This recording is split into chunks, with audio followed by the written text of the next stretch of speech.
বেশি কিছু বলতে চাই না, একটা কথা বলতে চাই, মুশফিক একটা চ্যালেঞ্জ দিয়ে দিয়েছে যে এর আগে অমি 5টা কাজ করেছে, 5টাই ব্লকবাস্টার এবং সব রেকর্ড ভেঙে দিয়েছে। অমি আমার খুব ভালো বন্ধু, আমার বেস্ট ফ্রেন্ড।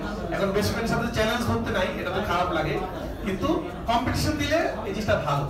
তো আমি আশা করতেই পারি ব্ল্যাক মানি বঙ্গ সব রেকর্ড ভেঙে যাবে। যেভাবে সিনেমা দিয়ে আসলে আমি সব রেকর্ড ভেঙেছি, তুফান দিয়ে ভেঙেছি, সুরঙ্গ দিয়ে ভেঙেছি, তো এখন পর্যন্ত রেকর্ড ভাঙাতে তো আমিও একটা লেভেলের পারি। তো যাই হোক, বন্ধুর সাথে যুদ্ধ করবো, অমির সাথে। তো আমার মনে হয় যে যুদ্ধ, এমন যুদ্ধই করা উচিত যে যুদ্ধটা আসলে সবার জন্য বেটার, কাজের যুদ্ধ।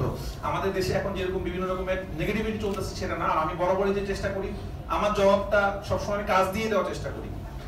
এখন আমাদের সব থেকে বেশি ইম্পর্টেন্ট এই প্রেস কনফারেন্সটা কেন ইম্পর্টেন্ট, আমার এই দেশের এই অরাজকতার পরে এই প্রথম কিন্তু বড় বড় কোনো কাজের অ্যানাউন্সমেন্ট হচ্ছে। আসলে আমরা কালকে শুটে যাচ্ছি, এই জন্য আমরা চিন্তা করলাম আজকে আপনাদেরকে ডেকে, অনেকে যেটা করে দেখবেন অনেকদিন আগে হয়তো জানায় মহরত করে, কিন্তু আমরা যে প্র্যাকটিসটা করার চেষ্টা করি, যেটা সুরঙ্গ সময় আমরা করেছি, শুটিংয়ের ঠিক আগে আগে আসলে আপনাদের সাথে কথা বলে যাই, দেন আমরা শুটিং করে আমরা কালকেই চলে যাচ্ছি শুটিংয়ে।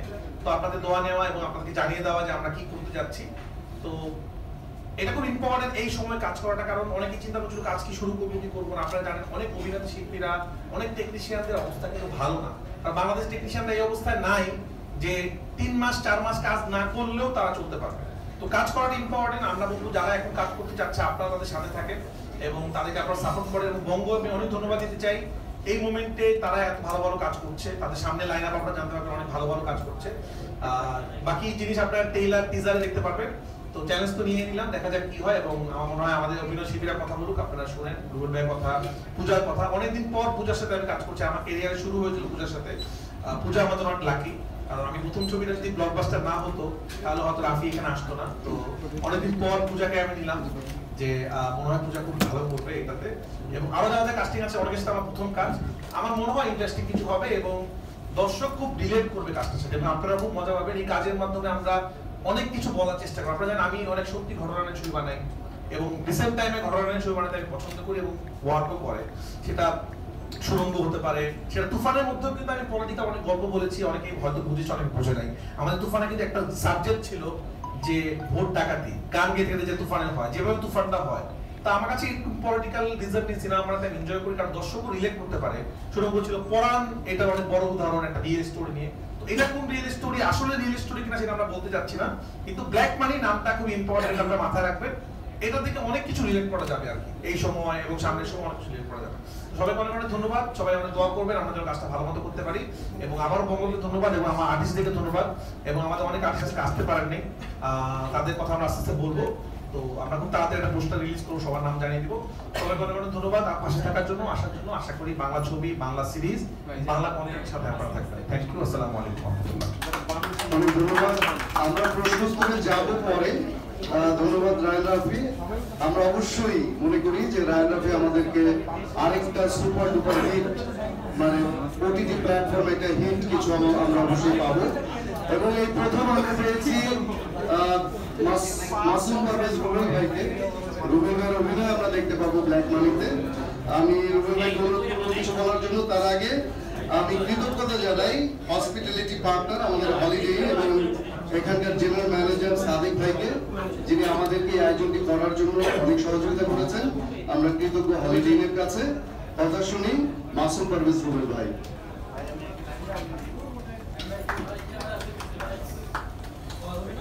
আল্লাহ সর্বশক্তিমান। আমি প্রথমে একটি কথা বলতাম না, যেখানে সাংবাদিক ভাই বলেছিলেন যে আমরা 4টা থেকে অপেক্ষা করছি, আমরা 5টায় শুরু করেছি।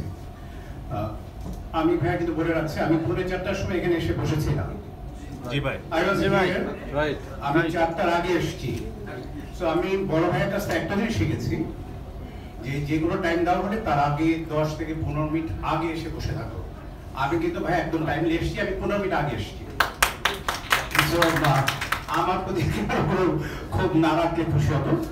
আরেকটি ব্যাপার বলতে চাই, সেটা হচ্ছে যে আমি প্রথম যখন আমাকে রাফি ভাই আমাকে ফোন দিয়েছে, সো আই ওয়াজ অনার্ড যে রাফি ভাইয়ের মতন একজন ভদ্রলোক এখানে। রাফি ভাই মানে এখন একটা অন্য একটা কিছু।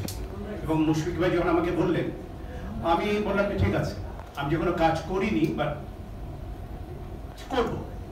আমি তখন একটি ব্যাপার চিন্তা করেছি, আমি ছোট্ট একটু বলতে পারি যে আমরা বোম্বেতে একটা জিনিস দেখেছিলাম, একটা ছবি হয়েছিল ট্রিপল আর, যেটা অস্কারের একটি গান নামটা পেয়েছি। আমরা কিন্তু এখানে একটা ট্রিপল আর আছে, আপনারা সেটা ধরতে পারছেন কিনা আমি জানি না। ট্রিপল আর আছে কিন্তু, রায়হান, রাফি এন্ড রুবেল, এটা ট্রিপল আর কিন্তু একটা আছে। কারণ আমার বিশ্বাস যে ট্রিপল আর যেরকম একটা সুপার ডুপার হিট হয়েছে, undoubtedly it is going to be hit thing. সেটা আমার বিশ্বাস ইনশাআল্লাহ হবে। আপনারা যদি আমাদের পাশে থাকেন, আপনারা যদি আমাদের জন্য দোয়া করেন, ইনশাআল্লাহ আমরা সেইভাবে একটি জিনিস দিতে পারবো। আমার অনেক বলার কিছু নেই, আপনারা সকলেই দোয়া করবেন। আমি যাতে, যেহেতু আমি প্রথমবার আমি এই ওয়ার্ল্ড ঢুকেছি, আমি আশা করব যে একটি দিয়েই যেন শেষ না হয়ে যায়, মানে আমি এখানে থাকতে চাই। মেইন কথা যে ফিল্মে অনেক দিন ছিলাম আপনাদের দোয়ায়, আপনাদের ভালোবাসায়, ঠিক সেরকম এই ওয়ার্ল্ডে যেহেতু আমি ঢুকেছি প্রথমবারের মতো, আমি এখানেও কিছুদিন থাকতে চাই, যদি আপনারা সেই ধরনের সহযোগিতার হাত বাড়িয়ে দেন। এবং এখানে যারা বসে আছেন, মুশফিক ভাই থেকে শুরু করে এবং রাফি ভাই থেকে শুরু করে, তারা যদি ফিল করেন যে ইয়েস রুবেল ভাইকে এখানে প্রয়োজন, আমি সব সময় থাকবো। এবং আপনাদের দোয়া সবসময় ছিল, আজীবন ছিল, আছে। এবং